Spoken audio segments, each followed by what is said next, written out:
Al-faidatul ula, faedah yang pertama, ya ayyuhalladzina amanu kunu ansarallah. Wahai orang beriman, jadilah kamu penolong agama Allah. Ai hujjatun wadihatun. Ayat ini tanda. Kata ulama tadabbur, ayat ini menjadi hujah yang jelas fi wujubil amri bil ma'ruf wan nahyi anil munkar. Wajibnya kita bertugas untuk menyampaikan, menyuruh yang baik dan melarang yang mungkar. Wajib. Iz la yashukku ahadun, tak ada orang syak lagi nak tolong Allah, innama huwa nasru dinihi, iaitulah dengan kita menolong agama dia. Tuhan tak payah penolong, dia maha berkuasa, tapi Allah nak beri pahala kepada kita, kita bekerja untuk menyebarkan agama ini. Wala yakunu nasruhu, tidaklah seorang itu membela agama Allah Ta'ala kecuali apabila ia menegakkan ma'ruf dan melarang benda mungkar dalam diri dia, dalam keluarga dia, dalam masyarakat dia, dalam negara dia. Alhamdulillah, kita tengok benda mungkar, kita wajib engkar. Wajib kita kena engkar. Nak kata apa dah? Ini tidak ni, tengok benda mungkar jadi satu normalisasi, dia panggil budaya. Itu yang saya tegur semalam. Apabila penerbangan Malaysia telah menukarkan daripada taklimat biasa dengan doa, diakhiri dengan doa, kepada berjoget melompat TikTok dalam taklimat perjalanan. Kita kata ini satu benda yang menyusah kita. Kita yang nak baca doa ni pun terganggu, dan perbuatan itu melarakan di saat kita mengharapkan rahmat Allah Ta'ala. Yang kita nak terbang di udara, tak ada siapa pegang kita, ma yamsukuhunna illa rahman, yang pegang kita tak jatuh ini iaitulah kuasa Allah Azza wa Jalla. Maka siapa yang menentang agama ini, kita wajib menentangnya. Itulah nama dia Ansarullah. Kalau nak kenal Ansarullah, orang yang membela agama Allah, inilah ciri-cirinya. Allahumma ja'alna minal ansariyin lil, ya Allah, jadikan kami semua ni orang yang membela agamamu, membela sunnah Nabi sallallahu alaihi wasallam, walaupun ditentang, walaupun dilawan, walaupun dipukul oleh penentang-penentangnya, kita tidak peduli, kita lawan, tetap lawan, insya-Allah. Yang kedua, apakah cara kita nak membela agama Allah? Maka ulama telah sebut tadi dalam tafsir, kita kata apa? Membela agama Allah Ta'ala itu iaitulah dengan menegakkan ajaran. Menegakkan ajaran. Ta'allum, belajar kitab Allah. Belajar sunnah Nabi sallallahu alaihi wasallam.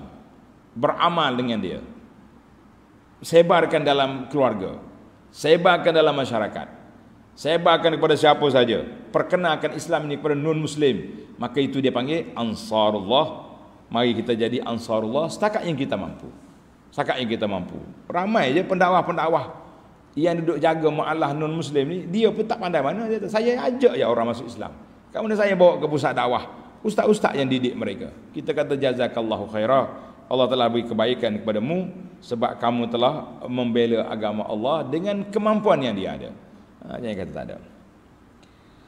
Maka dalam faedah yang ketiga, siapakah Ansariyin? Siapakah Ansariyun? Ansarullah, orang-orang yang membela agama Allah Ta'ala itu siapa? Maka para ulama mengatakan dalam ayat ini Al-Hawariyin, Hawariyun. Jadi Hawariyun ni siapa dia? Hum asfiya'u, orang yang betul-betul ikhlas membela Nabi Isa AS, mendokong dia, membantu dia, maka itu dia panggil Hawariyin. Jadi Hawariyin bukan hanya kepada pengikut Nabi Isa saja. Hawari termasuklah siapa? Orang yang membela agama Allah, membela sunnah Nabi, maka dia jadi Hawari. Sebagaimana baginda Nabi sallallahu alaihi wasallam sebut dalam hadis Jabir yang saya baca tadi, Nabi tanya siapakah Hawari? Siapakah nak pergi cari maklumat tentang azab? Az-Zubair kata ana, maka Nabi katakan inna likulli nabiyyin hawariyan wa hawari Az-Zubair ibn al-Awwam. Jadi para jemaah sekalian, kita marilah kita jadi hawari kepada sunnah Nabi sallallahu alaihi wasallam dengan kita membelanya, dengan kita menegakkannya, kita menyebarkannya. Jangan takut. biarlah orang nak kata apa pun, kita kadang-kadang nak ajak orang zikir lepas solat, hak Nabi ajar ni pun payah. Tak boleh ustaz. Berapa orang dapat imam yang maklum pada saya, dia kata dia baca zikir hak Nabi ajar lepas solat kena marah, bahkan hampir dibuang daripada imam jemputan lah, hampir dibuang sebab baca zikir ni. Kita kata Masya Allah, mahalnya harga nak menyebarkan sunnah dalam masyarakat. Tak apa, kita terus kesebar. Kalau memberi mudarat, bacalah untuk diri kita.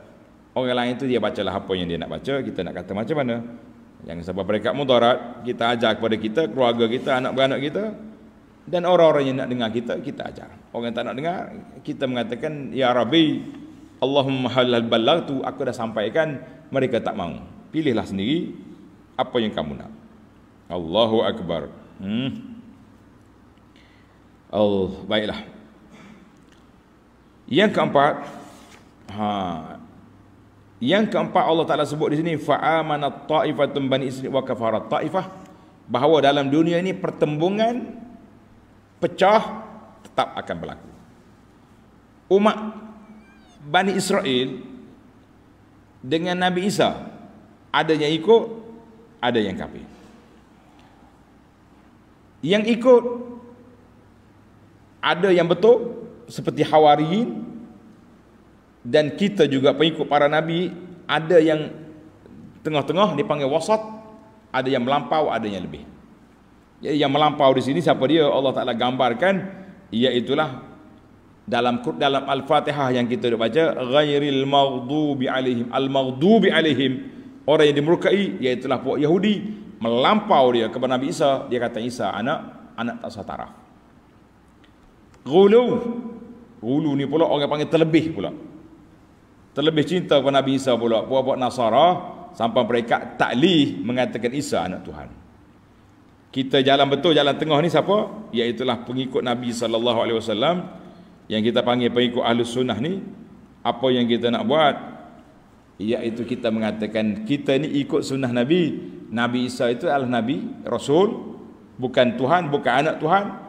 Dia manusia, dan dia diangkat ke langit sekarang, akan turun balik di akhir zaman. Maka itulah akidah kita kepada Nabi Isa alaihissalam.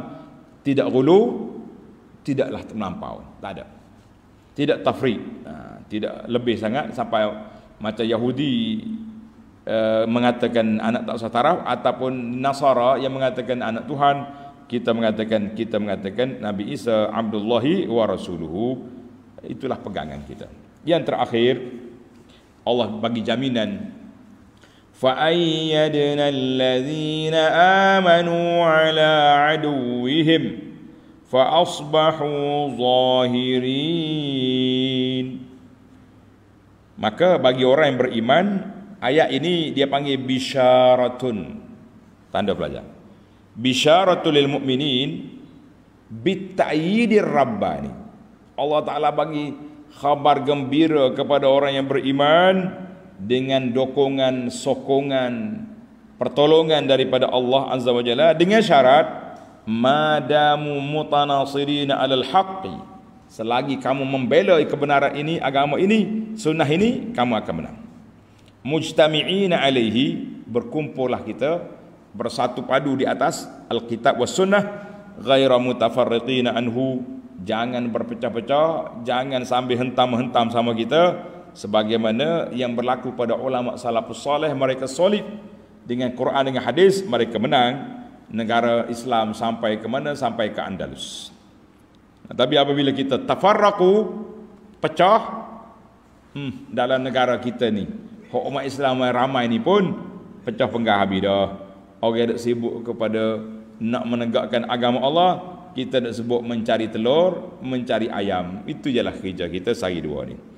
Baiklah para jemaah sekalian, maka kesimpulannya, Allah Ta'ala anna nasra wa ta'yid al-kamil, pertolongan Allah, bantuan Allah Ta'ala yang penuh kepada siapa? Li ahlil iman, bagi orang iman yang sempurna.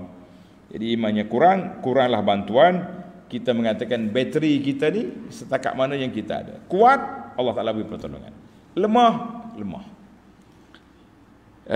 dia panggil pertolongan bersyarat. Pertolongan Allah Taala bersyarat, iaitulah in tansurullaha yansurukum wa yusabbit aqdamakum. Kalau kamu tolong agama Allah, Allah tolong kamu. Dan Allah Taala tetapkan pendirian kamu. Wallahu a'lam. Tamatlah perbincangan kita dalam surah As-Saff. Insya-Allah kita akan sambung lagi surah yang akan datang, surah Al-Jumu'ah. Surah Al-Jumu'ah insya-Allah dalam siri akan datang.